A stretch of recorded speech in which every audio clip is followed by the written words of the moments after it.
Hey guys, welcome back to the Casual NBA Fanatic podcast. Now, last week's been pretty fun. We've had multiple championship contender matchups.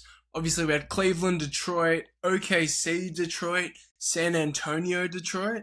We've had the Knicks and the Cavs face off as well. We've had Boston face off against a few teams like Denver. We've had OKC and Denver once again. So there's been some great matchups that we've been, drilled in with, and a few matchups that we can take obviously with a bit of a grain of salt as well, but as we look towards what the postseason may throw at us.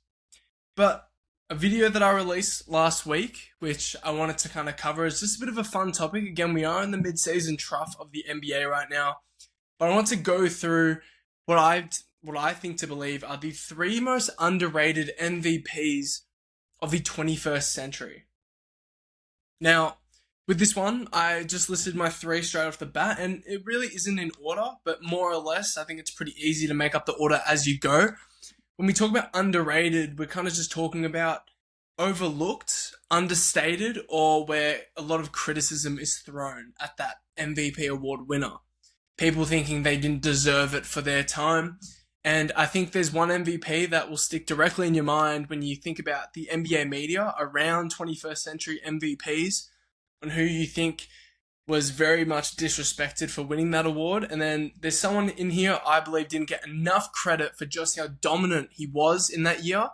And that trend is more or less the same for the third guy that I had on that list. Now, to start, we'll just go into the most underrated and disrespected MVP, in my opinion, probably in NBA history. And that is Steve Nash.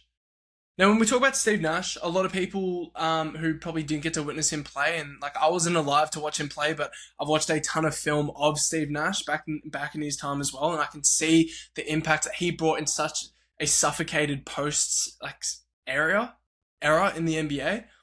And with Steve Nash, most of the surrounding hate stems from the underwhelming statistical output of those MVP seasons. You look at 2005, we're talking about a guy that averaged 15 points and 11 assists a game, 56% effective field goal percentage, so nothing just fully astounding by any means. And then you go 2006, the next year, he does level up, and that's a big reason why he did go back-to-back. Even though the team dropped 8 games in team record, this guy was just that much more dominant. Talking 19 points, 4 rebounds, and 10 assists, 58% effective field goal percentage. Again, think about the era as well and the efficiency that this guy was actually putting up as a 6'3", very, very slim guard who only really had the speed and nimble agility advantages to throw out. He wasn't powerful. He wasn't overly athletic as well. Couldn't get absurd levels of elevation over the top. And so what he was doing was absolutely exceptional, and one of the most selective offensive players as well, who just had some of the greatest hand-eye coordination you could ever even think of. When you talk about just basic skills, ball handling through traffic as well, being able to make and pick apart defenses with the most absurd accuracy of some of the tightest reads in the NBA. And then you talk about a guy that literally could score from everywhere on the field. And when we talk about the greatest passers of all time, Steve Nash is top 3 without a doubt. And in large part, it's because of his ability to actually create these passing windows. If you think back to some of the most the craziest and most audacious literal passes, guys that could literally fit the ball through the tightest of reads, most difficult, complex reads possible, guys like Rajon Rondo fall into that sort of a line. And the thing is, what separates Steve Nash from a Rajon Rondo, from a Jason Kidd, even from talents that we've seen like Lonzo Ball, is this guy was literally a threat from everywhere on the floor. So he could manufacture passing windows as effortlessly as he wanted to because he brought that much gravity on the floor. And again, you might say, why was he more aggressive as a scorer? That's not really what the time and era called for at that point. And he was extremely selective with the shots that he took, but he was extremely polished. And if you look at some of the playoff games that this guy brought together, again, we're not going to talk about, postseason standards either because it is an MVP. We're talking about regular season standards. But as a scorer, you are hyper efficient, hyper polished at what you do. And it's not just regular season. When you know the efficiency is legit when you maintain that and boost the production in a postseason format. And that's what this guy did every single year. exceptional talent as well. I just don't think he'll ever get enough credit for at least what these MVP seasons were. And that's why when you look at basic stats and stuff like that, will never tell the full story. You have to look at, first off, you just look at aggregate impact. When you look in 2005, so that first MVP, when he first came to Phoenix, I'm pretty sure they had 62 wins and the number one seed. Nash was a plus 17 to Phoenix's offense per 100 possessions. That is like absurd. That was the best in the NBA by far, clearly, in that time, where offensive value and what you could bring as an offensive initiator was literally the most important perk that you could bring to an NBA team in that time, when there was such suffocated space. And like, when you talk about just being a transformative offensive player, like what he brought to the game offensively, like LeBron has never touched an offensive plus minus boost for a team like that. And so basically, when you factor in just as much of an offensive threat that he actually was as a scorer and passer, and like, again, as a scorer, we're talking about the most efficient player in the NBA. In 2006, this guy was 19 points. The efficiency splits were absolutely unheard of from an off-the-dribble scorer. 51, 44, 92 splits. And he was a true shooting league leader that season as well at 6'3". And to be doing that in the mid-2000s era was absolutely unthinkable and transcendent for its time. He was a 6'3" guard. Again, slim, not much power or athleticism, but extremely selective, but extremely polished, and he could attack the rim with absolute will. 70% of his field goal percentage at the rim. That was a 98th percentile among guards that season as well. That was in 2006. And also to notch with all that offensive greatness, yes, he was definitely a weakness on the defensive end for sure. But in that era as well, you could probably hide your point guards on defense like a lot easier, especially again with how suffocated and the lack of skill around the league as well. It wasn't that important, especially when you had two of your bigs already pioneered around the blocks anyways defensively. And so Phoenix, to be captain, back to, like, they were the first seed in 2005, 62 wins. That is extreme winning impact. And then second seed in 2006 as well.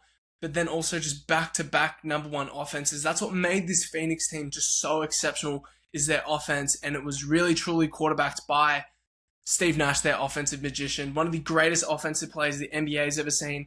No doubt did he deserve those two MVPs that he did receive.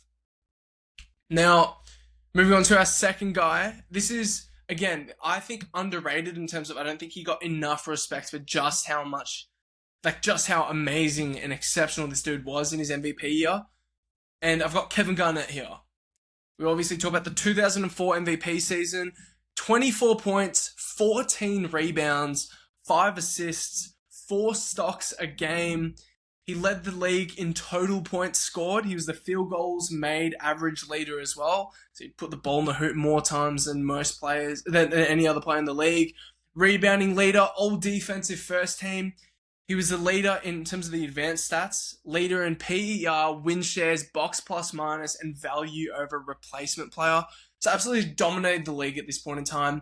Minnesota won 58 games, 59 games, I think, as well, as the number one seed in the West. And this is against teams like the Lakers with Shaq and Kobe, San Antonio in the midst of their dynasty, just coming off a championship too, mind you. And then that Sacramento squad that was still lurking around too. And to be the number one seed with the amount of talent around him in that year was pretty remarkable. Again, Minnesota, it wasn't like they were absolutely dudded around Kevin Garnett in terms of low levels of firepower. Sam Cassell had an exceptional season, 20 points a game, All-NBA second team that year. Latrell Sprewell as well, a premium third option around the league at that time. Obviously older, but still a very credible player. But they had injuries throughout that season too, so you have to keep in mind. And again, this is a team that ran away with the first seed. And this is with basically their all-star playing 28 games, Wally Szczerbiak as well. Absolutely fell off a cliff production-wise. He was at 10 points a game as well. Far from the gravity shooter that he was years before. Michael Olowokandi played half the season as well in the regular season. Troy Hudson as well, a big spark in that 2003 season prior. I think he was averaging 14 a game in that role. Just played 29 games the season after, fell off a cliff production-wise again. And like they're competing with way more talented cores in that Western Conference, and that's what makes this more or less a carry job when you talk about a number one seed. And then you talk about Kevin Garnett as a talent. And in this 2004 season, I'm not going to harp on it for too long, but genuinely, Kevin Garnett put a legitimate case, and this gets covered up in NBA history because we don't view many players to actually hold the title for best player in the world. But legitimately, in that 2004 season, Kevin Garnett was the best player in the world. He fully captained a Western Conference Finals run with that sort of a lineup in Minnesota as well. Again, we're not talking about the postseason, but what he did in that regular season as well is just the absolute peak of the most versatile big man in NBA history. That was the most dominant he ever peaked at that point in time as well. Talk about just in terms of just the spacing that he brought in that time as a high-level mid-range jump shooter, off the catch, off the pop, from the elbows, the post-up game, the matchup problem that he could present as well. Defensively, we're just talking about switching, rim coverage as well, exceptional just perimeter coverage against guards when he actually had to switch out on certain moments as well. Just exceptional timing and defensive intensity, and he brought that motor on the glass. Just an exceptional athlete with a exactly just the same paired and all-time elite all-time elite intensity and level of motor that he could always rev up on both ends of the floor every single night, and just a supreme skill set. Like, we talk about one of the best passing big men in NBA history, a guy who could handle the ball on the perimeter, act as a DHO hub to get his players just normal initial advantages out of pick and roll. And then he also provided all the versatility off the pop and off the roll with the athleticism that he brought. Exceptional player for that point in time as well, and he just brought so many different dimensions to the game, which actually captained a 59-win squad with overall pretty limited talent around him. And when we talk about impact, like we talked about Steve Nash being a plus 17 to Phoenix's offense, he might have, I think it stayed the same, plus 17 overall per 100 possessions when you factor in both ends of the floor. But Kevin Garnett, per 100 possessions, and this is the two-way impact that he brought, he was a plus 19 points per 100 possessions, by far the best in the league for that year as well. Like, that's basically plus 20 points a game you were getting every single night with him on the floor, just absolute dominant, wreaking havoc every single night of value from so many different facets of the floor. Kevin Garnett, the best player in the world in 2004, in my opinion. And I have him as the second most underrated MVP of this century. But moving into our number 3 spot, a big notch down. I kind of only wanted to do this segment more to shout out Steve Nash and Kevin Garnett and what they actually did in their careers.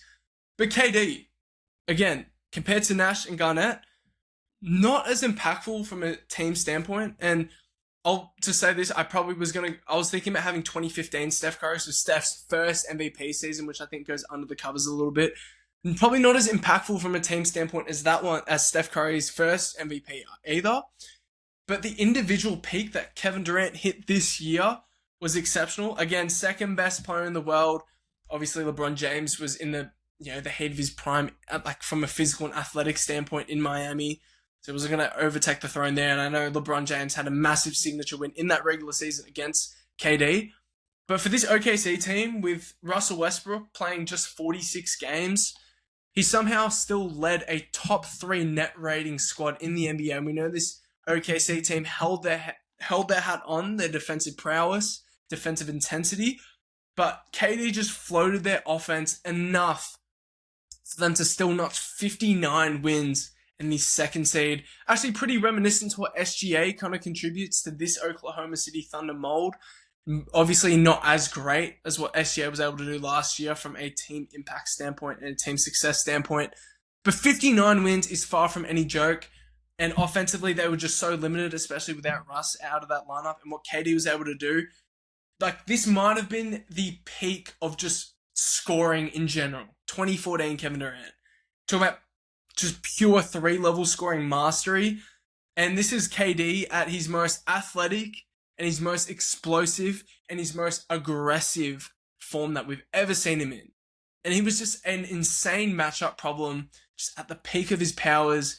Again, like I've been saying for, what the NBA has basically been saying for over a decade, maybe 15 years now, Kevin Durant's held the title for being the best on and off ball scorer of this entire generation, and that held no difference for this season itself. 32 points, 7 rebounds, and 5 assists. And again, with that type of scoring aggression and the defensive attention on you specifically, and their lineups just so deterred of offensive talent, he's putting up splits of 50, 39, and 87, rounding to 56% effective field goal percentage. So basically around where Shea was last year, not where Shea is at this year. Shea's taken his efficiency up another notch. But definitely just absolutely absurd what he was able to do in still a time period that obviously spacing was also still pretty poor at this point in time. And then in terms of just scoring consistency for this team, again, your ability to floor raise in the regular season is what gets you the MVP, not as much ceiling raising components. What you can do with bad talent around you. And again, when you're a top 2 seed, that's why he obviously won this award. But the floor raising and what he was able to do night to night in terms of the consistency, 47 30-point games this season for Kevin Durant, and he had 14 40 balls, and he was scoring at the rim at 77% in terms of field goal percentage. So absolutely absurd there. Again, at his athletic peak. He's always been pretty selective at the rim, but this is at his absolute athletic, physical, and aggression peak. 44% on mid-range looks, and he took over 500 that season itself. 41% on pull-up threes, and he was taking about 3 a game. So absolutely lethal off the dribble shot creation at this point in time. And he was the league leader in PER, win shares, and offensive box plus minus. So that tells you everything you need to know about the impact that KD brought at his individual intensity peak. And where he actually peaked, literally just in terms of just the headstrong, just psycho scoring aggression that he brought to the game. Now, that wraps up my 3 most underrated MVPs of this 21st century period. I mean, obviously the guys from recent years, they haven't had time to really settle in. I think you bring up Nash and you bring up Kevin Garnett. Nash has all this discourse because Shaq's always in the media barking off. You have a lot of Kobe fans, a ton of LeBron fans. But for Kevin Garnett in particular, I mean, that's kind of just fallen out in history as well. Like, a lot of people just don't look back on that 2004 MVP season. It was just a long time ago, but no one questioned when he won the award. Kevin Durant, pretty much the same as well. I don't think many people really question him winning the award as well, especially with voter fatigue. I mean, LeBron won it 4 out of 5 years before KD hoisted that trophy. But obviously those MVPs have kind of just more or less fallen out of the frame of like NBA fans' mind. But definitely 3 of the greatest and most dominant individual MVP seasons that we've seen this century. Now, I quickly want to touch on a topic that, a team that I've enjoyed watching recently, and it's the Cleveland Cavaliers. And ever since the James Harden trade and then the trades for Dennis Schröder and Keon Ellis, like, this team looks absolutely invigorated for a title. And I only say invigorated for a title, like, they might be the 3rd or 4th best contender in the NBA, full stop. So they're not in that top 2 zone with OKC and Denver. But the thing is, this team is playing in an Eastern Conference where they look like the most balanced, most versatile, most talented team in that conference itself. And we just saw them take Detroit to the absolute brim without Donovan Mitchell and without James Harden, with Dennis Schröder at the offensive ball handling helm. And just we've seen the peak ceiling that Evan Mobley, Jarrett Allen, and even Thomas Bryant, like their big man rotation, can have. And their level of depth, like, again, when you talk about ball handling, it's not just James Harden and Donovan Mitchell. It's guys like Sam Merrill and what he can do in that starting unit too. I mean, Dennis Schröder, he actually can give you a decent enough floor as a rim pressure who can make basic table setting decisions. It's what Craig Porter can actually offer to you as well with this new revitalized, just super explosive ball handling that he brings at the point guard position off the bench. So this is just the most offensive, versatile unit that you find in the Eastern Conference. And they can play with a level of defensive intensity that probably can let them get by against every single team out in the East as of right now. Detroit, more or less, is pretty one-sided. Obviously, defensively, they really nailed the coffin in. But I think they're going to fall into a lot of trouble in terms of just the offensive skill surrounding Cade Cunningham in a 7-game series. When you are, like, offensively, Cade Cunningham is exceptional. But to be honest with you, if you're doing tiers in the NBA, I think Donovan Mitchell and James Harden are probably a notch above Cade Cunningham when you just talk about the overall skill set. The only reason why I probably would say they're on the same level of tier is the physical imposition that Cade brings out tonight. Like, he's genuinely huge. And the physical rim pressure that he can offer against any matchup is absurd. In terms of offensive skill, firepower, talent, versatility, your on and off ball scoring, just, table setting out of pick and roll, the gravity that you can bring as a pull-up shooter for both James Harden and Donovan Mitchell, that's what I would give them possibly a hair above Cade Cunningham as little just offensive players. And you have to go against two of those in a series. And obviously the post-passing connection that they have between, guys like Assad, Tobias Harris, Jalen Durant, Paul Reed, Ron Holland, all those guys, like, it is valuable, but genuinely, like, when you're going in a 7-game series, it'll probably get pretty stale when you are going against what is relatively a pretty stout defensive rim protection line with Evan Mobley and obviously Jared Allen. I know in the postseason, Jared Allen can get physically outmatched, but he's been incredible recently and he's been battling his ass off on the rebounding glass. So I just think the Cavs look the best right now, and obviously it might be a bit of a honeymoon phase bringing James Harden in at this point in time with the offense looking so staggeringly efficient. But they're looking pretty good right now. They just came off a win against Brooklyn, but the reason why I have such belief in them too, it's not just the depth of talent and offensive firepower and their process, their quality of offense.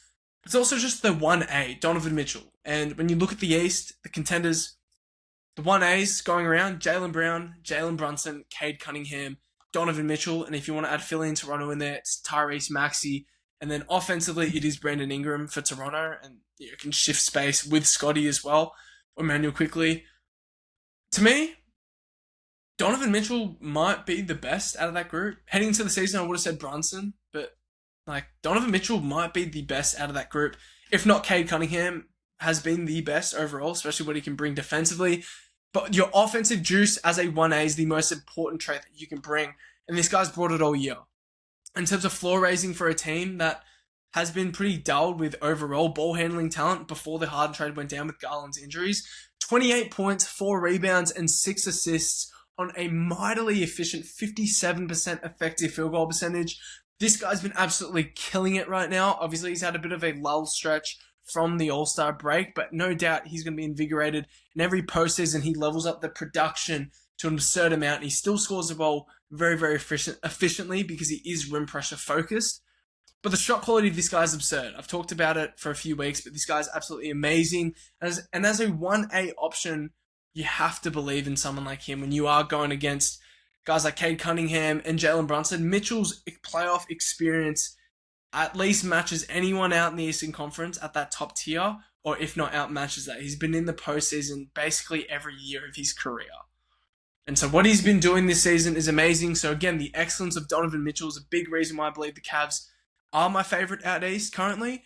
But also just the last 15 games, and again, this doesn't include the Brooklyn Nets matchup, but they have a 121 offensive rating over the past 15 games. That's a long stretch of basketball. They've gone 11-4. Again, before today, I think they're 12. If you want to count 16-game stretch, they're now 12-4 in this stretch. Best in the league in terms of their literal offensive rating. Obviously, the Charlotte Hornets are pretty much at their neck there. But the offensive process that James Harden's been able to bring in terms of also just boosting their regular season floor more than what Darius Garland could. Again, I don't think they're going to reach the same ceiling that they could have reached if Darius Garland was actually healthy in this unit. But the floor is literally what you're banking on. It's what made OKC and Indiana, both of those teams, so mightily successful throughout the playoffs, is their night-to-night floor to avoid what variance can bring, like shot variance can bring night to night.